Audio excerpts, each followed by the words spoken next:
আমি নরমালি এইভাবে ইন্ট্রো করি না, কিন্তু আমি এখন ঝুলছি একটা গুহার 100 ফুট নিচে, যেটা মাটির নিচে 5 কিলোমিটার জুড়ে বিস্তৃত আছে। আর আমরা এটা পছন্দ করি বা না করি, যখনই আমি আর আমার বন্ধুরা মাটি টাচ করলাম, আমরা অফিসিয়ালি এখানে আগামী 7টা দিন কাটাতে চলেছি। বাবারে, এটা আমার জীবনে করা সবথেকে ভয়ঙ্কর জিনিস। প্রথমত, আমাদের এখন এখান থেকে অনেকটা দূরে যেতে হবে। কেন? যদি ঝড় বৃষ্টি হয় তাহলে এই পুরো জায়গাটা জলে ভরে যেতে পারে, আর সমুদ্রের মতো ঢেউ এসে সবাইকে ভাসিয়ে নিয়ে যেতে পারে। সেই জন্য আমাদের আরো ভিতরে যেতে হবে একটা বেস ক্যাম্প বানানোর জন্য। ভাই এটা পুরো পাগলাম। এটা একটা অন্য জগৎ মনে হচ্ছে। এই কেভ এন্ট্রান্সটা হয়তো দেখতে সুন্দর, কিন্তু দেখে যা মনে হচ্ছে আসলে তা নয়। আর আমরা হয়তো জানি না যে আগামী 7টা দিন আমাদের জীবনের সব থেকে কঠিন সময় হতে চলেছে। সব থেকে বাজে ডিসিশন। ঠিক আছে, আর কিছুক্ষণের মধ্যেই অন্ধকার হতে চলেছে। ক্যাম্প না করলে আমরা বিপদে পড়বো। আমরা কোথায় যাচ্ছি সেটা কি বলবে? আমাদের ক্যাম্প সেটআপের জন্য একটা ফ্ল্যাট গ্রাউন্ড খুঁজতেই হবে। কেভের ভেতরে ঢোকার পরে আমরা এমন একটা জায়গা খুঁজে পেলাম যেটা অনেকটা উঁচুতে থাকায় আমরা জল থেকে সুরক্ষিত থাকতে পারবো। তার মানে এটা ক্যাম্পের জন্য পারফেক্ট। পারফেক্টটা একটু বেশি হয়ে গেল। মোটামুটি বলা যেতে পারে। ঘন্টা লাগিয়ে দিলাম। এখান থেকে যাওয়া খুব কঠিন। তারপরে আমরা সবাই বেস ক্যাম্পে ফিরে গেলাম। ঠিক আছে, আমরা এখানে লাইট লাগিয়ে দিলাম। আমাদের সব জিনিসপত্র হোম বেসে চলে এসেছে। একটু ক্যামেরাটা ওদিকে দেখাবে।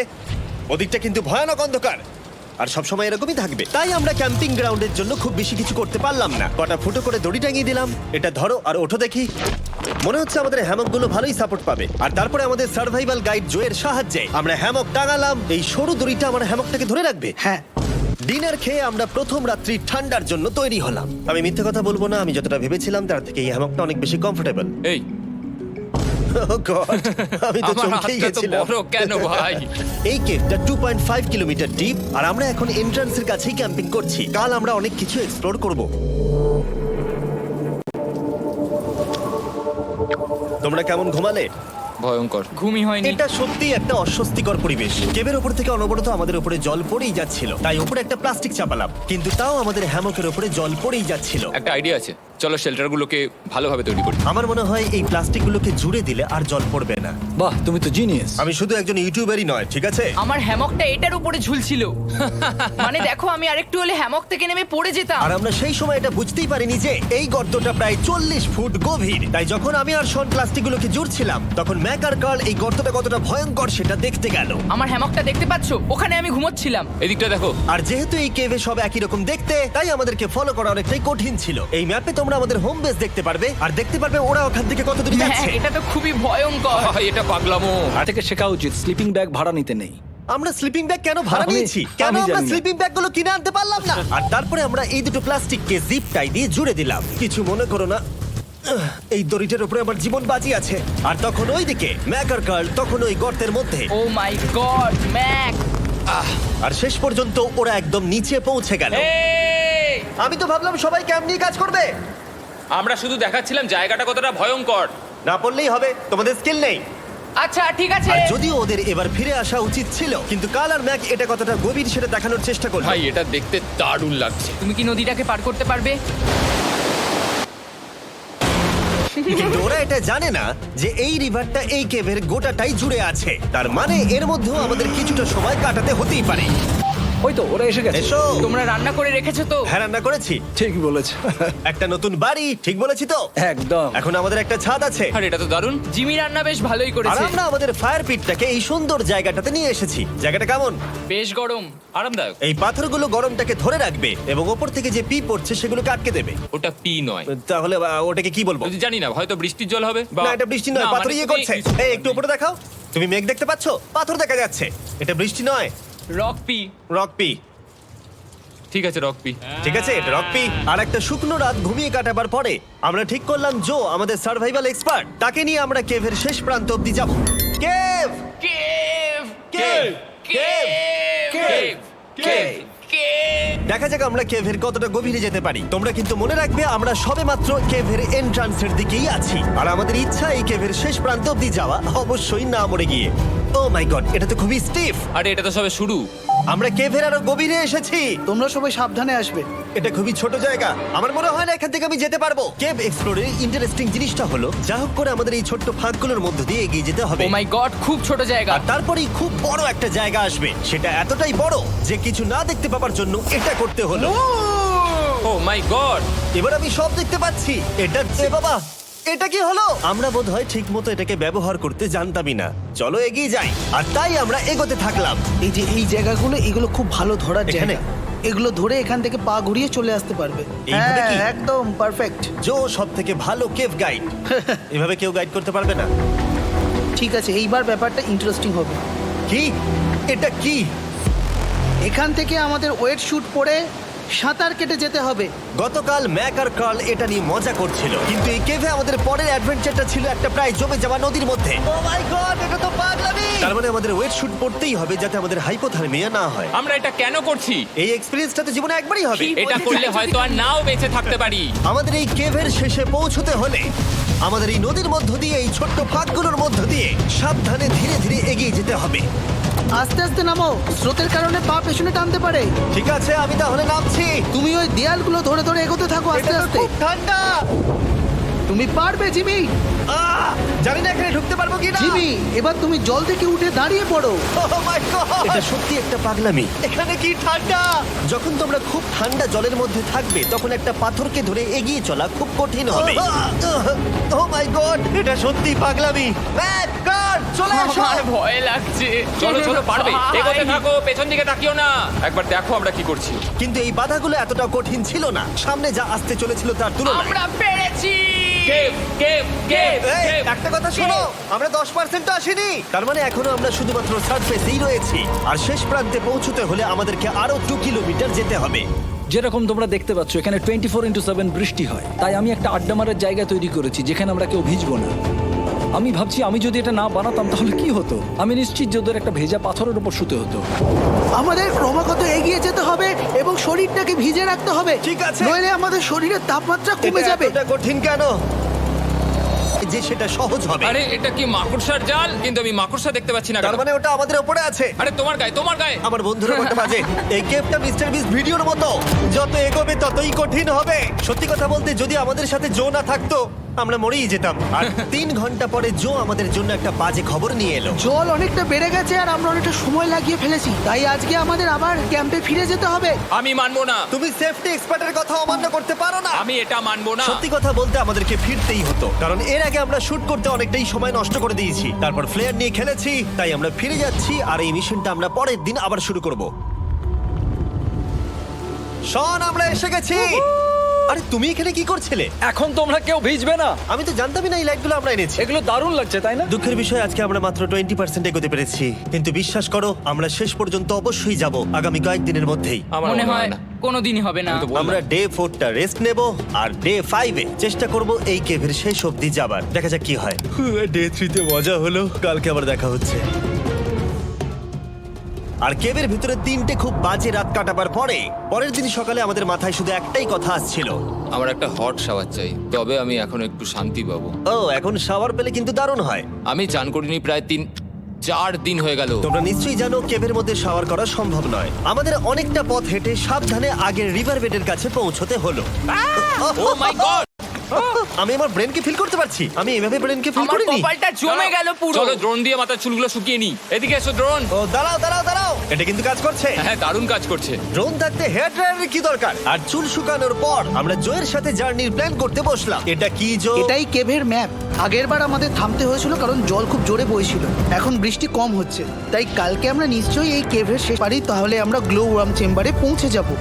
কেমন দেখতে তুমি সেটা বলো না, আমি তোমাদেরকে সারপ্রাইজ দিতে চাই। তোমার মনে হয় আমরা পারবো? ওইসব বাদ দাও, আমরা ঠিক কালকে পৌঁছে যাব। কালকের প্ল্যান আমরা চক আউট করে নিয়েছি। আমরা রেস্ট করছি আর ফেস্টিভ্যাল স্মোর্টস খাচ্ছি আমাদের এনার্জি রিগেন করতে। সবাইকে চিয়ার্স। জো এই প্রথমবার ফেস্টিভ্যাল ও, স্মোর্টস দারুণ। খাচ্ছে। জো সত্যি কথা বলবে। এটা দারুণ, তাহলে ভালো লাগলো? এটা দারুণ লেগেছে। আমরা এই চকলেটটা আগে কেন বের করে নিই? এটা এমনি চকলেটের থেকে 10 গুণ ভালো খেতে। সত্যি কথা বলতে তোমরা যদি ফেস্টিভ্যালের সাথে স্মোর্টস ট্রাই না করে থাকো তাহলে তোমরা মিস করছো। কালকে আমরা পুরো কেভটা এক্সপ্লোর করব, দেখা হচ্ছে। তাই আমরা ভালো করে ঘুমানোর চেষ্টা করলাম আর কালকের প্রিপারেশন নিলাম কেভের শেষে যাওয়ার জন্য। আমরা আমাদের জীবনের সবথেকে ডেঞ্জারাস জার্নি করতে চলেছি। ডে 3-র অভিজ্ঞতা মাথায় রেখে আমরা কম শুট করেছি যাতে আমরা সামনের দিকে তাড়াতাড়ি এগোতে পারি। জলটা খুব ঠান্ডা। হ্যাঁ, আগের দিনের মতোই খুব ভালো। এই তো আর যাতে আমরা সবাই বেঁচে ফিরতে পারি তাই জো ছাড়াও আরেকজন সার্ভাইভাল এক্সপার্টকে আমরা নিয়ে এসেছিলাম। এখানেই আমরা ডে 3 তে আটকে গেছিলাম। এখন আমরা কি করব? এবারে আমরা অনেক তাড়াতাড়ি এসেছি। আমাদের পিছনে ঘন অন্ধকার, কোথায় যাব? এই রাস্তাটা অনেক সরু এবং হ্যাঁ। স্রোত প্রচুর বেশি, তাই আমরা দেয়ালগুলো ধরে ধরে আস্তে আস্তে এগোবো। এই যে এইভাবে। ও হ্যাঁ, God! এই রকটায় জাম্প করো। কয়েকটা ভালো পাথর আছে যেগুলোকে তুমি ধরে এগোতে পারবে। আরে এখানটা তো অনেক অন্ধকার। আমি আর পা পাচ্ছি না, আমি এখন মাটিতে আর পাই পাচ্ছি না। যেহেতু আমরা মাটিতে পা পাচ্ছিলাম না, তার মানে যদি আমরা পাথর ছেড়ে দিই তাহলে এই জলের স্রোত আমাদেরকে ভাসিয়ে নিয়ে যেতে পারে। জো, আমরা কি করব? আমি এটা ধরে এসেছি, তুমি এটা ঠিক ধরো। আছে, আমি তো দেখতেও পাচ্ছি না কোথায় যাচ্ছি। জো, স্রোত আমাকে ভাসিয়ে নিয়ে চলে যাচ্ছে। আমি তুমি করবো কি করে? পারবে, পারবে। শুধু মুখটা এখান থেকে ঢুকিয়ে দাও, আমি হেল্প করছি। এখানে আমি ঢুকবো? হ্যাঁ, এই গর্তের মধ্যে। এই তো, খুব ভালো। এটা আমার জীবনের সব থেকে বিপজ্জনক অ্যাডভেঞ্চার। আমরা এখন কেভের অনেক গভীরে চলে এসেছি আর এবার আমাদের সামনে প্রথম বড় বাধা। এখানে জলের একটা ঘূর্ণাবর্ত আছে, যদি তুমি এর মধ্যে পড়ে যাও তাহলে তোমাকে একদম নিচে নিয়ে চলে যাবে। মানে আমরা পড়ে গেলে মরে যেতে পারি। হ্যাঁ, মানে আমরা মৃত্যুর সাথে খেলা করছি। এটা এতটা বিপজ্জনক হতে পারে আমি সত্যিই ভাবিনি। খুব ভালো। এই তো। তাহলে কি আমার পা এখানে হ্যাঁ, রাখবো? রাখো রাখো। ঠিক আছে, এই তো আমি পেরেছি। এটা আমার ভাবনার থেকেও বেশি কঠিন ছিল। এই নদীটা কতটা শক্তিশালী, এই গোটা কি যে লিটারালি কতটা ওপর থেকে আমাদেরকে নদীতে ঝাঁপ দিয়ে দেখালো। ও মাই গড, এটা পাগলামি। কে বললো এটা পাগলামি? এটা তো আমার কাছে খুবই সহজ। আমি এটা করব। তুমি কোনোভাবেই এটা করতে পারবে না। আরে কি বলছোটা কি তুমি? আমি এক্ষুনি করতে চাই। চলো যাচ্ছি Joe. God speed back. Jimmy আমার সাথে যা যা করেছে তার কাছে এটা তো কিছুই নয়। 3, 2, 1।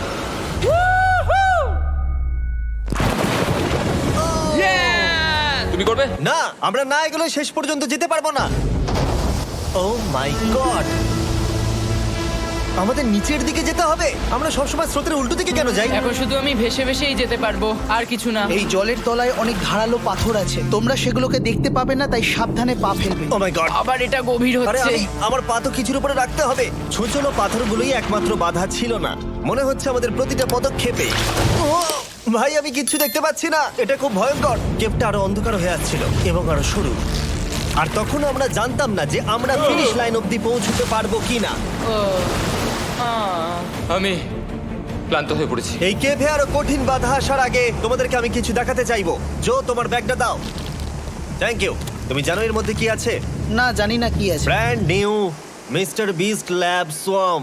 সত্যি কথা বলছি, গত 5 ঘন্টা ধরে যেহেতু আমি অনেক পরিশ্রম করেছি, তাই কোনো মতেই এখন এটা আমি বলার মতো অবস্থায় নেই। তাই এটা শুট করার 1 মাস পরে আমি পুরো কেপ সেটটা তোরও আছে, যা তোমরা কালেক্ট করতে পারো। আর সব থেকে দারুণ ব্যাপারটা হলো, কোন ক্যারেক্টারটা তুমি পেয়েছো সেটা জানতে হলে এই টিউবে ওয়াটার দিয়ে নাড়াতে হবে আর তোমার সোয়ামস তোমার সামনে চলে আসবে। আর আমি এটা ডেমনস্ট্রেট করতে এই বিশাল বড় টিউবটাকে বানিয়েছি। এই টিউবটাকে জল দিয়ে ভরে দাও। তোমাদের এত জলের দরকার নেই, এটা অনেক বড় বলে এত লাগছে। ঠিক আছে, এটা এখন জলে ভর্তি হয়ে গেছে। এবার এটাকে একটু নাড়াতে হবে।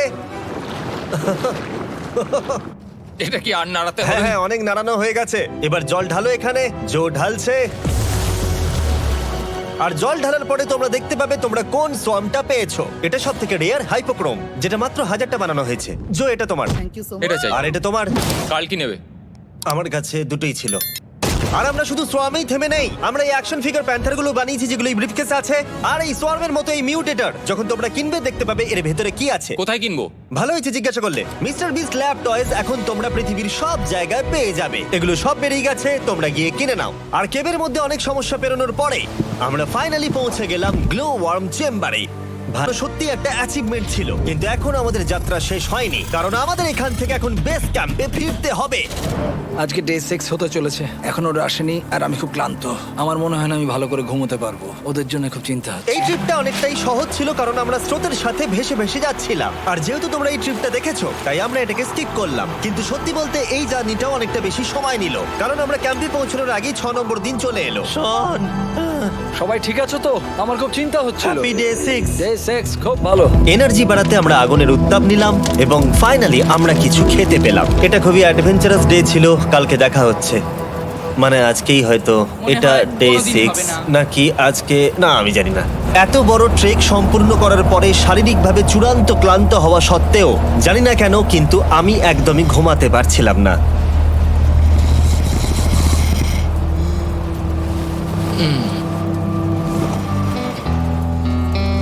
আমি 7 দিন সলিটারি কনফাইনমেন্টে কাটিয়েছি, কবরে কাটিয়েছি, 7 দিন রাফটে থেকেছি, কিন্তু সত্যি কথা বলতে এটা সবার থেকে বেশি কঠিন ছিল, কারণ সব সময় ভিজে, ঠান্ডা, প্রত্যেক মুহূর্তেই পাথরগুলো শরীরে 300 ফুট গভীরে অভিযান চালানো থেকে আমাদের সবাই মিলে হ্যামক নিয়ে হাসাহাসি করা সবকিছুই অভিযানের অংশ ছিল। যেহেতু আমাদের সঙ্গ দারুণ, চলো তিমির মতো আওয়াজ করো। তাই এই ভিজে ঠান্ডা পাথুরে অদ্ভুত কেভের ট্রিপটা বদলে গেল আমাদের জীবনের সব থেকে সুন্দর মুহূর্তে।